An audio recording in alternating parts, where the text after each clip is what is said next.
Chào mừng các bạn đã đến với MMA Talk Hub. Tôi là Phương Đoàn, General Manager của Infinity Việt Nam. Đồng hành cùng với tôi hôm nay có bạn Hào đến từ DPoint. Xin chào chị Phương, cũng như là chào tất cả khán giả của MMA Talk Hub. Thì Hào là đồng sáng lập cũng như là giám đốc kinh doanh của DPoint, một cái nền tảng về chuyên sâu về loyalty.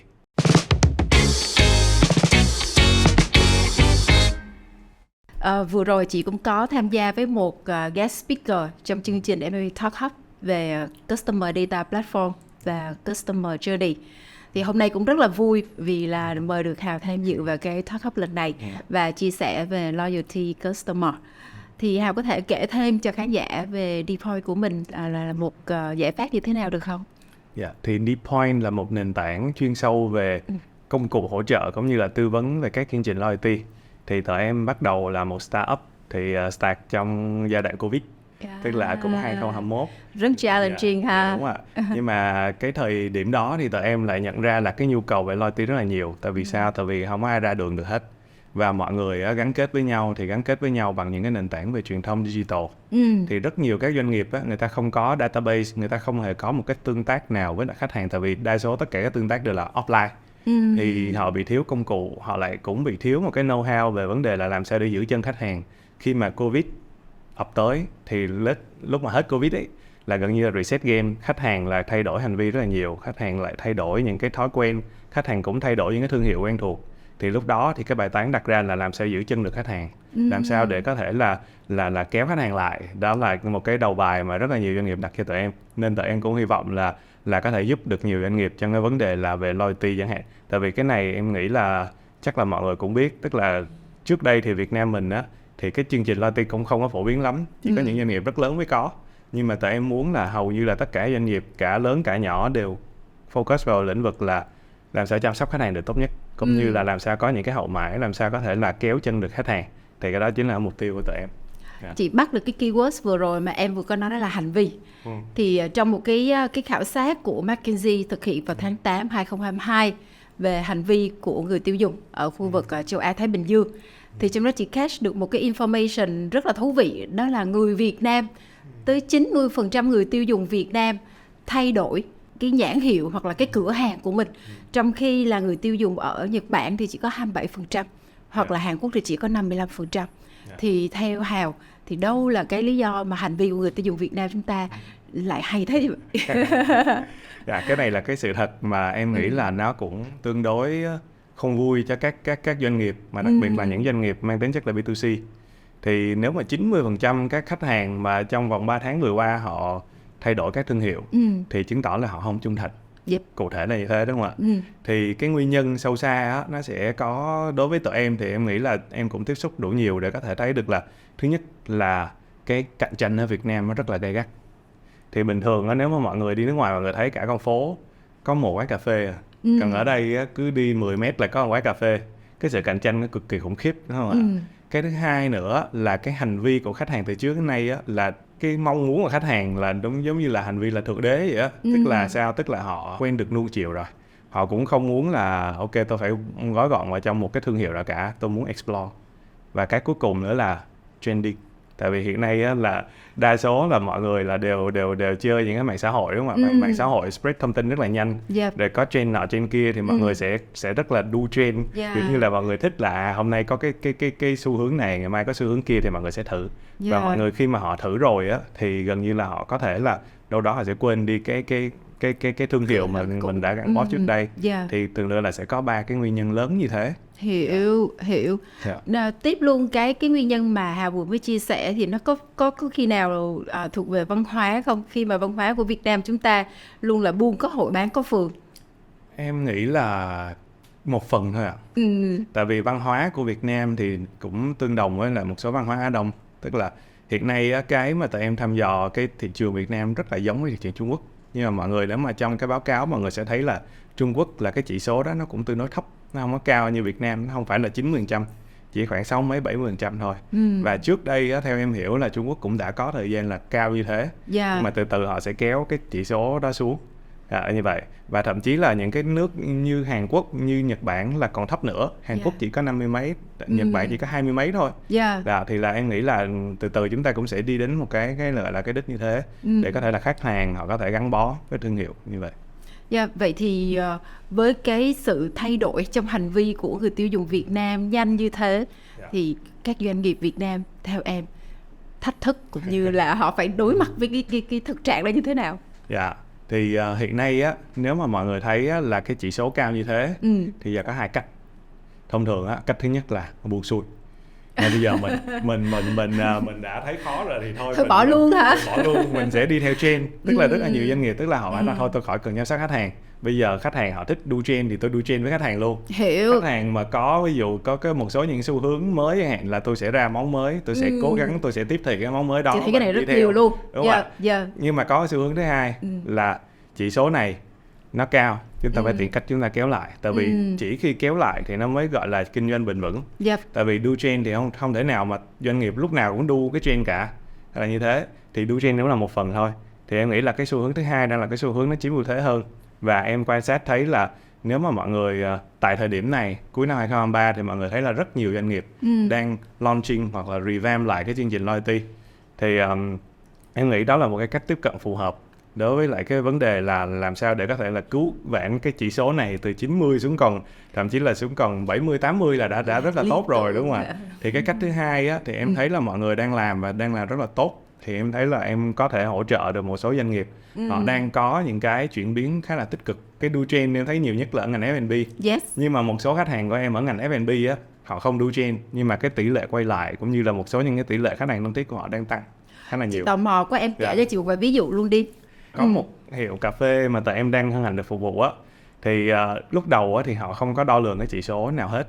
Tức là bản thân họ thì khách hàng họ khi mà họ quay lại á, họ không có lưu lại số điện thoại, họ cũng không có lưu lại contact.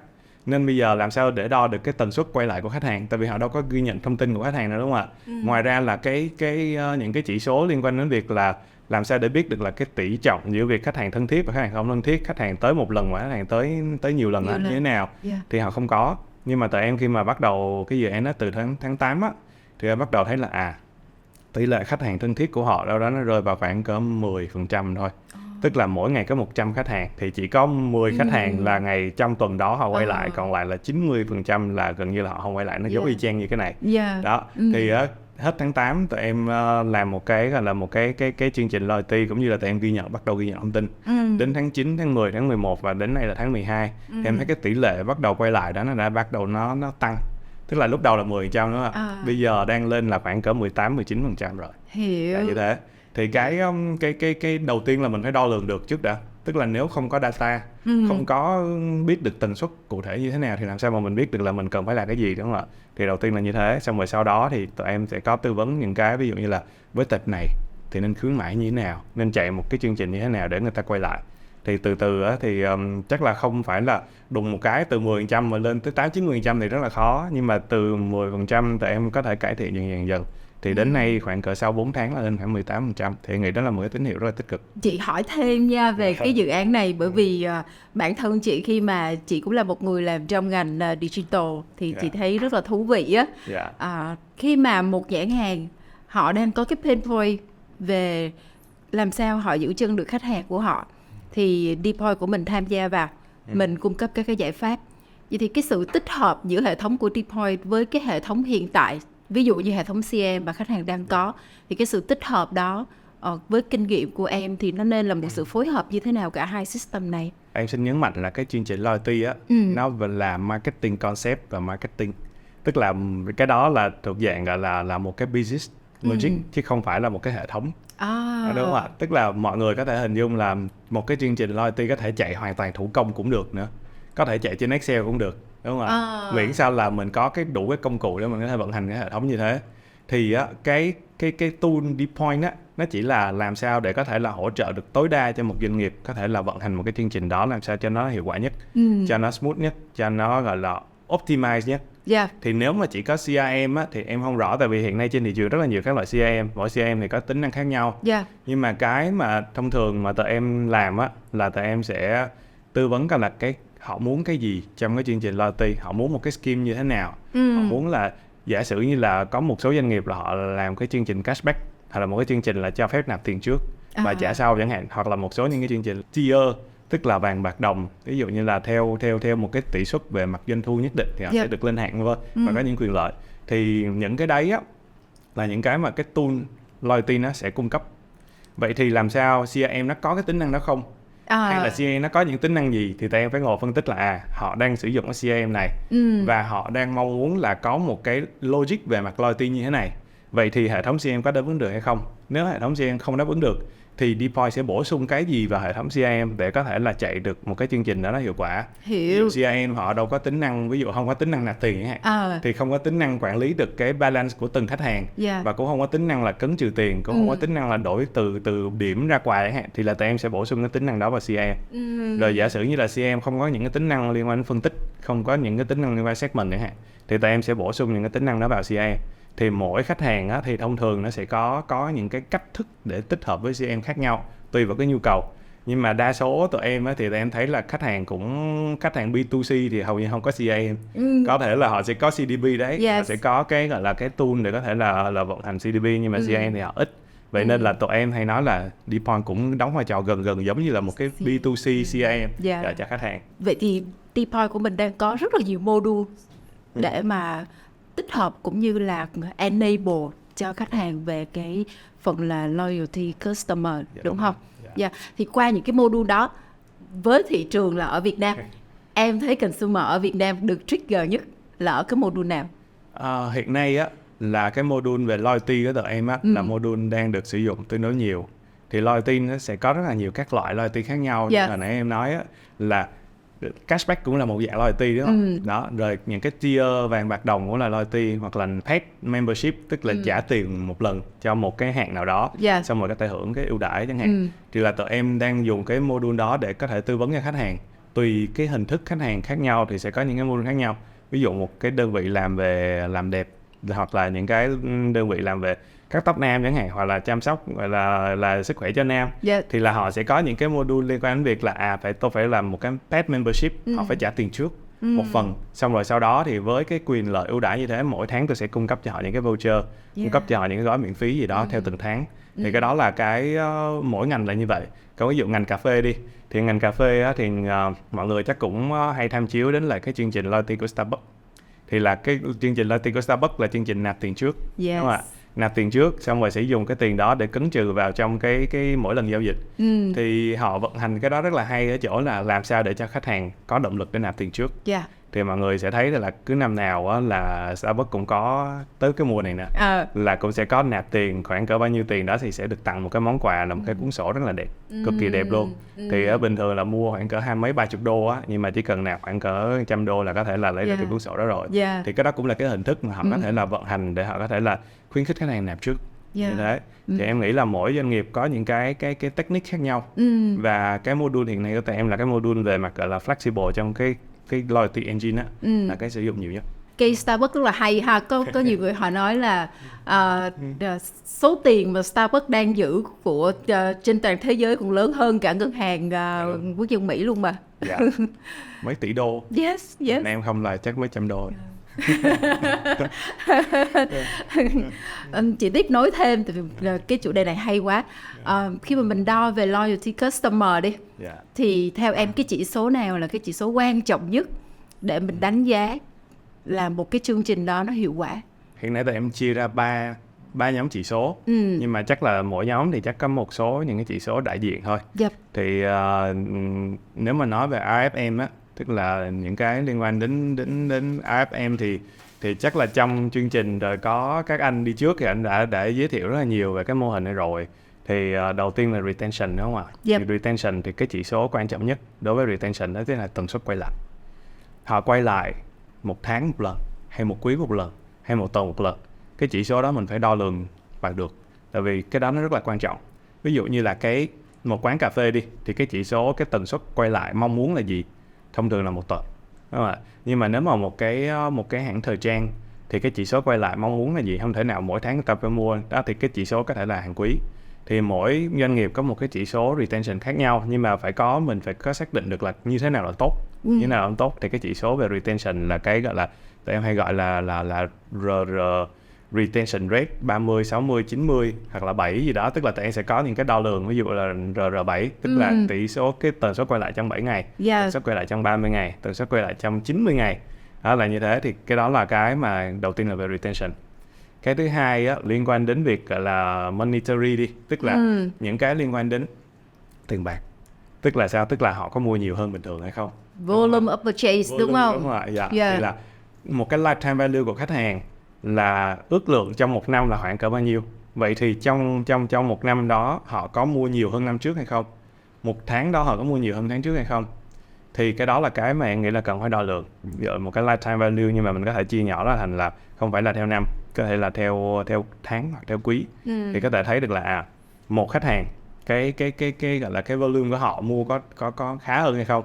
Thì không phải nhất thiết lúc nào khách hàng cũng phải gia tăng cái chỉ số đấy. Tại vì ví dụ em uống cà phê mà không thể nào bắt em là em tần suất em quay lại ví dụ hàng tuần rồi, nhưng mà không thể nào bắt em là em phải mua cà phê với giá cao hơn gì đó. Nhưng mà vẫn có thể ở đâu đó có những cái cách thức để có thể là thay vì họ mua cà phê thì họ mua thêm cho cái người bạn của họ nữa, hoặc là họ mua cà phê cho cả một group, hoặc là mua cho một cái department của công ty. Nó cũng là một cách để có thể là gia tăng cái volume.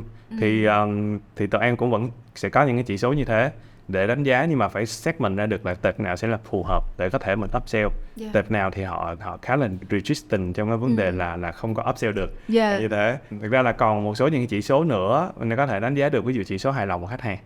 Thì cái chỉ số hài lòng này á, thì là thông thường là các doanh nghiệp ở Việt Nam hầu như là quên, không có đo lường, họ chỉ đo lường về mặt tiền nong thôi, họ chỉ đo lường về mặt tần suất thôi, nhưng mà còn cái hài lòng khách hàng như thế nào thì ít đo. Nhưng mà với tụi em thì tụi em khuyến nghị là nên đo. Tại vì á, đo thì sẽ thấy được là mình lũng ở đâu trong cái quy trình chăm sóc khách hàng của mình. Ví dụ họ bảo là tôi rất là thích món này nhưng mà hôm nay sao tự nhiên nó mặn quá, nó chua quá chẳng hạn, là những cái mà cơ bản là có thể là dùng cái đó để có thể là enhance được cái quy trình. Hay là có thể lũng một cái quy trình nào đó trong vấn đề vận hành về bếp chẳng hạn, hoặc là một cái gì đó liên quan đến việc là pha không có đều tay chẳng hạn. Thì là những cái đó là những cái mà một cái người chủ doanh nghiệp hoặc người quản lý người ta cũng ít khi nào biết. Đó thì là cái feedback đó rất là quan trọng. Thì em nghĩ là những cái chỉ số đó là những chỉ số rất là quan trọng để có thể là vận hành một cái chương trình nó hiệu quả. Nói về hài lòng đi, thì bên Dpoint của mình sẽ đo lường nó bằng cách tiếp cận khách hàng như thế nào? Mình có thông qua một cái third party để mà mình hỏi họ, hay là mình có contact trực tiếp với họ để mình hỏi không? Hiện nay thì đa số các khách hàng của em á, là khi mà họ mua hàng á thì là sẽ nhận được một cái thông báo là tích lũy điểm hoặc tích lũy cashback, đúng không ạ? Thì song song với lại cái thông báo đấy thì sẽ được có một cái thông báo là bạn đánh giá như thế nào về cái đơn hàng vừa rồi.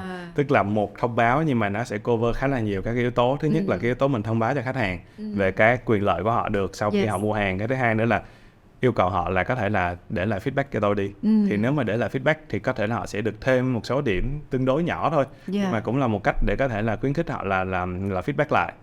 Là như thế. Rồi ngoài ra là trong cái quá trình sử dụng dịch vụ á, thì bất kỳ lúc nào họ cũng có thể là feedback về vấn đề về dịch vụ ở trên những cái trang mà tụi em cung cấp. Ví dụ như là thường là em khi mà làm chương trình loyalty là phải có cái channel để tương tác giữa khách hàng và thương hiệu. Thì những cái channel đó cũng là channel mà tương tác trực tiếp với chương trình loyalty, để đầu tiên là phải xác định được khách hàng, biết được là họ đang cần cái gì, xong rồi sau đó là họ cần cái gì, support những cái gì thì là tụi em đều có thể cung cấp được.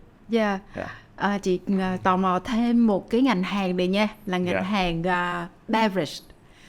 Ngành hàng về beverage thì sẽ không có cửa hàng đúng không? Ví dụ như là các nhãn hàng như là Pepsi, hoặc là các nhãn hàng như là beer chẳng hạn đi, thì họ sẽ không có cửa hàng.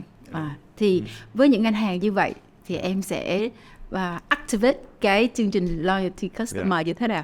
Hiện nay thì với những cái ngành hàng mà họ lại không có control được cái gọi là distribution, không có control được cái kênh gọi là B2C, mà họ chỉ là thông qua kênh phân phối thôi, thì tụi em đang có hai hướng để tiếp cận.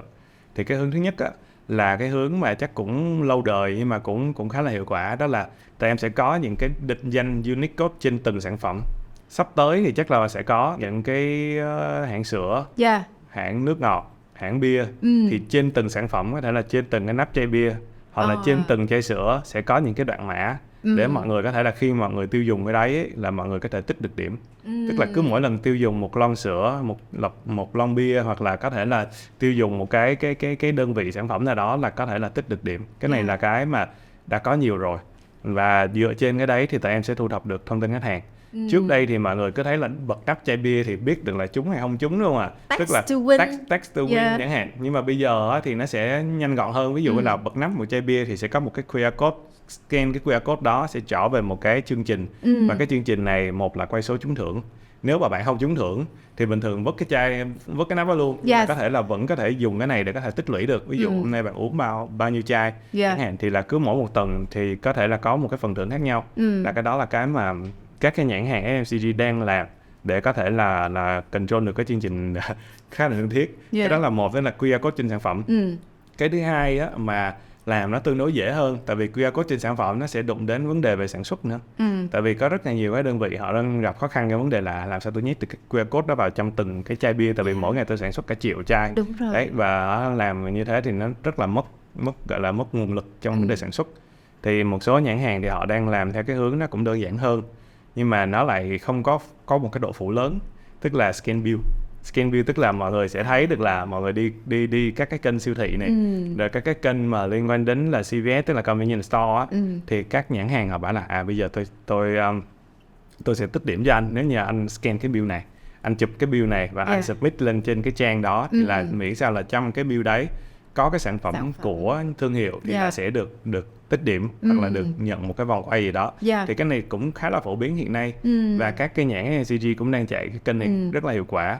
Thì cái scan bill này á, nó không có độ phủ lớn, nhưng mà nó cũng activate được khách hàng, là tại vì tại cái thời điểm mà chạy những cái chương trình scan bill á, thì sẽ có một số bạn PG có thể là đứng ở quầy hoặc có thể support, thì có thể làm những cái chương trình này nó cũng tương đối hiệu quả. Tụi em cũng đã làm tương đối nhiều cái chương trình như thế này rồi, và cũng có một cái lượng khá là lớn khách hàng là tham gia cái chương trình như thế này. Thì scan bill thì nó lại hơi technical một chút, tức là phải đọc được cái bill. Đó thì là cái đoạn mã code đúng không? Dạ, cũng có nhiều vấn đề lắm chị. Ví dụ như là những cái bill mà nó dài, bình thường các chị đi siêu thị một lần trong một tuần ấy, thì vợ em thì hay bị vấn đề là trời ơi cái bill dài quá, cái bill của Mac mà dài như cái sớ ấy, thì bây giờ phải làm sao thì có thể là chụp hết được. Thì tụi em cũng sẽ có những cái về mặt technical thì có thể là xử lý, thì áp dụng một số những công nghệ nó tương đối cao cấp một chút, ví dụ AI chẳng hạn.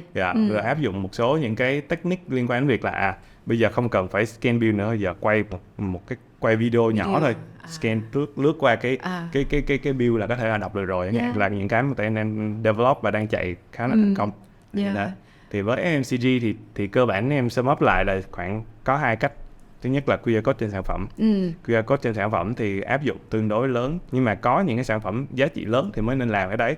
Giá trị mà nhỏ quá chẳng hạn thì là nổi cái QR code đó không là tốn rất nhiều. Cách thứ hai là scan bill ở kênh bán.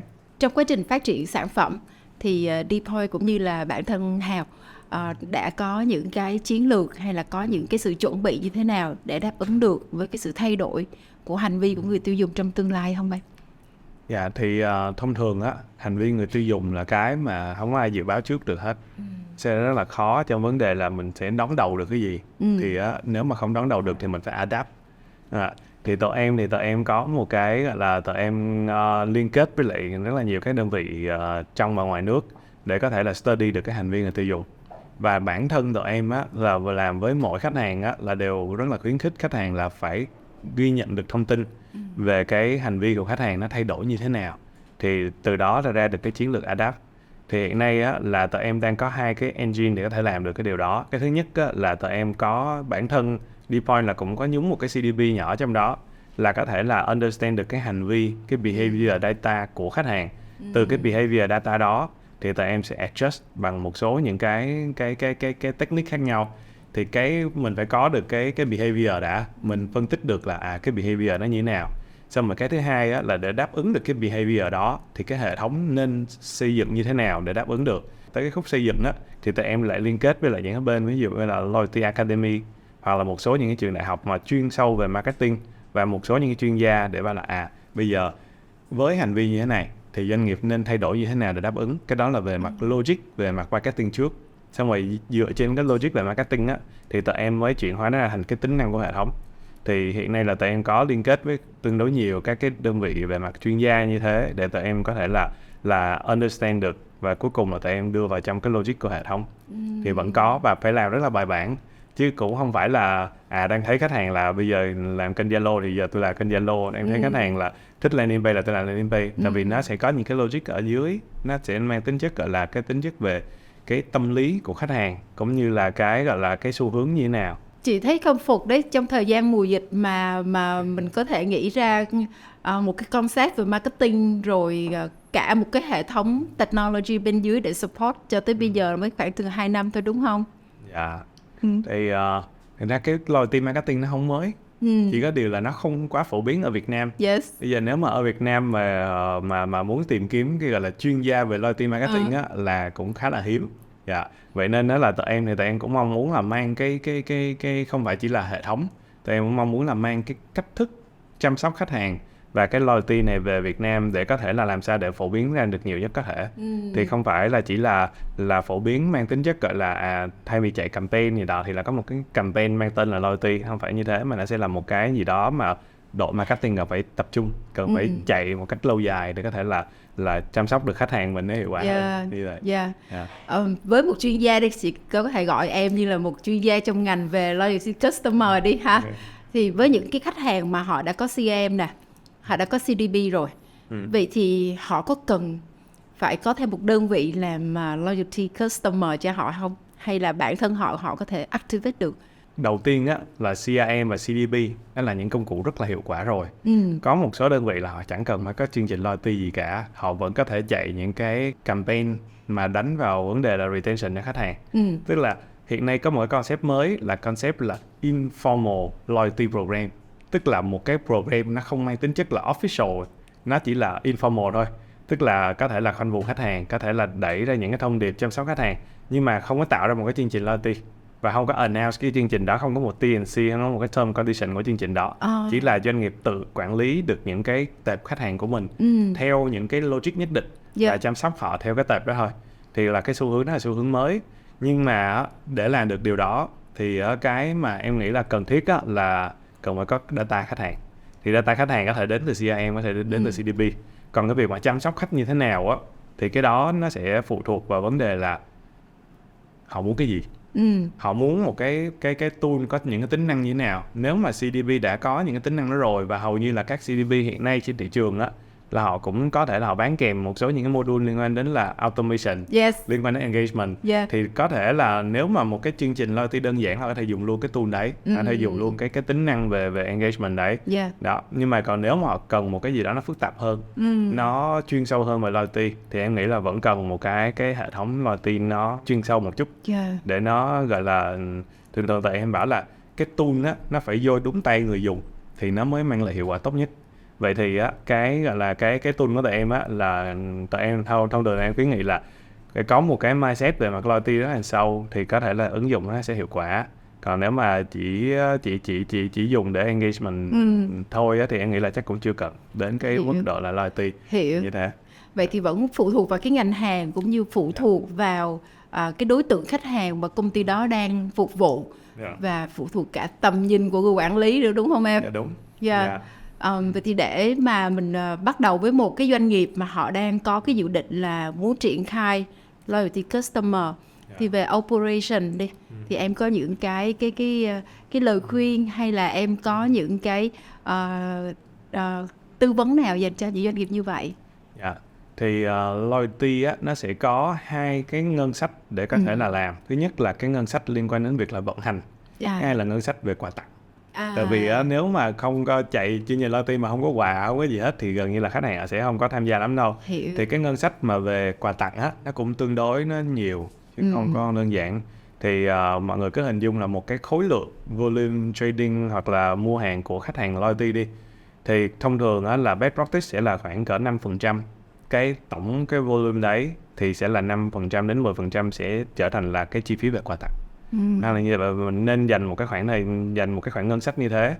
Thì thông thường nếu mà khoản ngân sách như thế thì tới cuối năm một là khách hàng tự đổi, ví dụ như là ta tích lũy điểm đi, người ta đổi thành quà hoặc là ta dùng cashback, thì nó sẽ redeem ra đó khoảng cỡ 6-70% trên cái reserve, cái budget như thế. Đó là chi phí về quà tặng. Chi phí thứ hai là chi phí về vận hành. Thì chi phí này nó cũng tương đối nhỏ rồi. Thông thường nó sẽ là 1 đến 2 người vận hành cái chương trình đó, nó sẽ tính vào cái gọi là cái chi phí về nhân sự của một cái chương trình. Thì một số đơn vị thì họ sẽ kiêm luôn, một số bạn marketing này nọ là sẽ kiêm luôn cái vấn đề là về vận hành chương trình loyalty. Thì chi phí nhỏ, cái chi phí mà trả cho hệ thống á, thì nó lại càng nhỏ nữa. Thì nếu mà mọi người cứ hình dung là hệ thống bây giờ thì nó cũng đặc biệt ở Việt Nam thì tương đối rẻ, nó chỉ chiếm đâu đó khoảng 0,1% cái tổng doanh thu, thì nó cũng khá là nhỏ so với cái gọi là cái giá trị nó mang lại. Thì hiện nay thì tụi em thống kê, đó là thống kê theo gọi là lâm sâm thôi, một cái số rồi, nhưng mà mỗi doanh nghiệp thì có thể là có một cái chi phí nó khác nhau, tùy vào cái cách thức họ vận hành. Ví dụ họ chạy nhiều campaign, họ chạy nhiều những cái gọi là cái chức năng của hệ thống thì có thể là chi phí cao hơn, nhưng mà nếu mà chỉ là basic thì nó là nhỏ. Như vậy. Em có thể chia sẻ thêm là những cái bài học mà em đã rút ra được trong quá trình là mình thiết lập cũng như là mình duy trì cái hệ thống khách hàng thân thiết không? Thì cái bài học đầu tiên á là đừng kỳ vọng nhiều quá trong những thời gian ngắn. Hiểu. Em thấy rất là nhiều các anh chị là kỳ vọng là một cái chương trình loyalty khi mà tôi implement nó, khi mà tôi chạy nó thì trong vòng 3 tháng là phải có kết quả rõ rệt chẳng hạn. Thì đối với em á, thì kết quả rõ rệt nó sẽ không nằm ở doanh thu, mà nó sẽ nằm ở cái hành vi. Giống như đợt hồi nãy em có nói á, là mọi người có thể hình dung là trước là chỉ có 10% khách quay lại, bây giờ là 18% khách quay lại. Nhưng mà 18% khách quay lại đó nó không tạo ra một cái significant difference về mặt doanh thu đâu. Tại vì á, đối với em á, 18% khách quay lại đấy thì tăng lên 8%. Thì thường tụi em sẽ có một cái gọi là cái đo lường 8% về số lượng khách hàng, nhưng mà không có nghĩa là tăng 8% về doanh thu đâu. Có thể là cũng như đó thôi, chứ cũng không có tăng quá nhiều. Thì cái đầu tiên là phải hiểu rõ cái kỳ vọng của mình như thế nào, là cái thứ nhất. Cái thứ hai á, là em nghĩ là nên có một cái mức độ hợp lý về mặt set up cái scheme. Tức là có rất là nhiều các anh chị á, là mọi người tính toán khá là nhiều với khách hàng. Tính toán ở đây á, là tính toán ví dụ như là tôi chiết khấu bao nhiêu thì tôi phải nhận lại được rất là nhiều. Đó, thì em nghĩ là mọi người có thể hình dung là chương trình khách hàng thân thiết như trước mắt á, là một cái chương trình mang tính chất là tri ân khách hàng trước. Tức là khách hàng thân thiết của tôi, họ có thể mua 100 đồng thì tôi có thể là tôi tặng lại họ 1-2 đồng, 5 đồng chẳng hạn. Thì trước mắt là như thế, tức là mọi người đừng có tính toán nhiều. Nó vấn đề là 1-2 đồng đó là tôi bỏ ra 1-2 đồng mà tôi phải kéo lại bao nhiêu đã. Trước mắt là tri ân khách hàng trước. Thì tri ân khách hàng đấy á, thì thông thường là sẽ giúp cho khách hàng họ có một cái ấn tượng tốt về thương hiệu trước, là như vậy. Và khi mà họ cân nhắc một cái sản phẩm thì họ có một cái top of mind là cái sản phẩm mà đã gọi là phục vụ họ tốt nhất, là như thế. Thì cái kỳ vọng đầu tiên á, là kỳ vọng về mặt gọi là doanh số thì nên xác lập một cái gọi là cái định mức phù hợp. Đó, và cũng không phải là mang tính chất gọi là tôi phải đầu tư 1 đồng, tôi phải lấy lại 10 đồng chẳng hạn. Thì là như vậy. Cái thứ hai nữa là cần phải có một cái sự gọi là em nghĩ là thông minh trong vấn đề set up cái scheme á. Hiện nay thì mọi người cứ nghĩ là tôi chiết khấu đến 10% chẳng hạn thì nó cao quá. Thì không phải là lúc nào cũng phải chiết khấu 10%. Tại vì có thể là đối với tụi em á, là tụi em có thể linh hoạt trong vấn đề là tụi em cung cấp những cái quà tặng mà có thể cũng có thương hiệu khác chẳng hạn. Tức là sao? Tức là thay vì là mình sẽ phải bỏ ra chi phí cho chính cái sản phẩm dịch vụ của mình, thì mình có thể là nhờ một số đơn vị khác cũng đang muốn là tiếp cận tới khách hàng của mình, họ sẽ tài trợ quà tặng cho bên mình. Partnership. Chính xác, đó là như thế. Và cái đó là cũng là những cái mà em nghĩ là tiết kiệm cái tiền gọi là cái tiền quà tặng rất là nhiều cho thương hiệu. Rồi cái cuối cùng là em nghĩ là cần phải có một cái gọi là cái nâng cao về kiến thức về chương trình loyalty một chút. Tại vì á, em nghĩ là mọi người hay hình dung là chương trình loyalty tức là một cái chương trình nó tự hành. Tức là bây giờ tôi không cần phải làm gì nhiều hết trơn á, cứ mỗi tháng tôi coi báo cáo thôi. Còn khách hàng thì họ cứ mua thì họ tích điểm thì họ tự họ đổi quà xong họ tự động họ tới họ xài chẳng hạn. Tôi không cần phải tham gia vào trong cái quy trình đó để làm gì hết. Nhưng mà nó không đúng lắm. Tức là mình phải có những cái sự gọi là ghi nhận cái feedback của khách hàng, cũng như là vận hành cái chương trình đó coi là cái xu hướng là lên hay xuống, xu hướng của khách hàng có thích cái quà tặng mình thiết kế hay không, hay là những cái gọi là xu hướng ví dụ họ đang rời bỏ mình thì là sẽ action như thế nào. Tức là phải có một cái gọi là một cái theo dõi rất là sát sao trong vấn đề đó. Thì em nghĩ là cái đó là cái mà những cái lesson learned mà em nghĩ là rất là cần trong cái vấn đề là vận hành cái chương trình loyalty. Khá là thách thức đấy. Tại vì cái thách thức đầu tiên nó là kỳ vọng.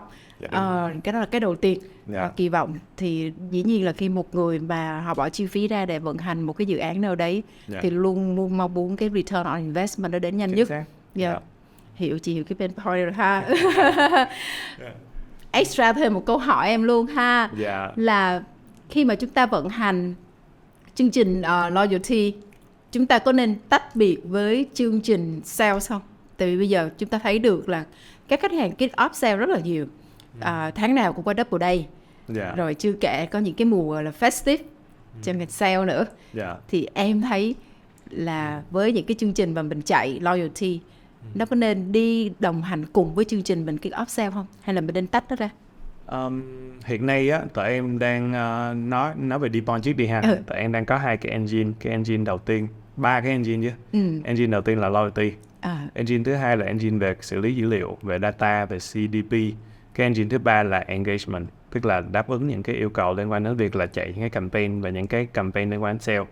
Thì cái sale với lại cái gọi là loyalty á, nó là bổ trợ cho nhau. Tức là em thì em rất là support cho vấn đề là sale trên cái tệp khách loyalty là cái sale hiệu quả nhất, đúng không ạ? Thì những cái mà exclusive sale, những cái private sale này nọ á, mà cho khách loyalty á, Cái ruột của mình đó. Dạ đúng, là nó rất là hiệu quả. Thì cái tệp khách bình thường thì không nói, nhưng mà cái tệp khách loyalty cũng có cái đợt sale đó nữa, và cái đợt sale đó có thể là mình sẽ có những cái gì đó nó tương đối đặc biệt hơn cho khách hàng.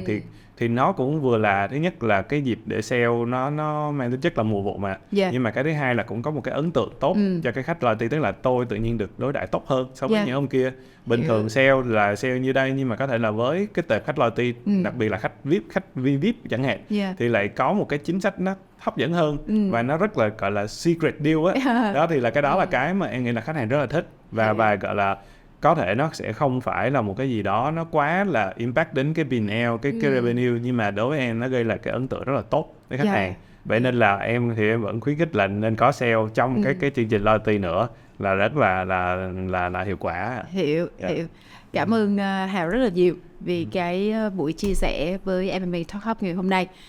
Chị tin là bản thân chị cũng như là khán giả nghe chương trình này cũng đã đón nhận được rất là nhiều những cái thông tin hữu ích để mình có thể có sự chuẩn bị cho một cái chương trình loyalty customer mà bao lâu nay đã ấp ủ chưa dám thực hiện, thì bây giờ có thể là mạnh dạn thực hiện hơn, hoặc là có thể tìm đối tác để mà cùng thực hiện chung. Tốt quá. Xin cảm ơn Hào rất nhiều. Chị và cảm ơn chương trình.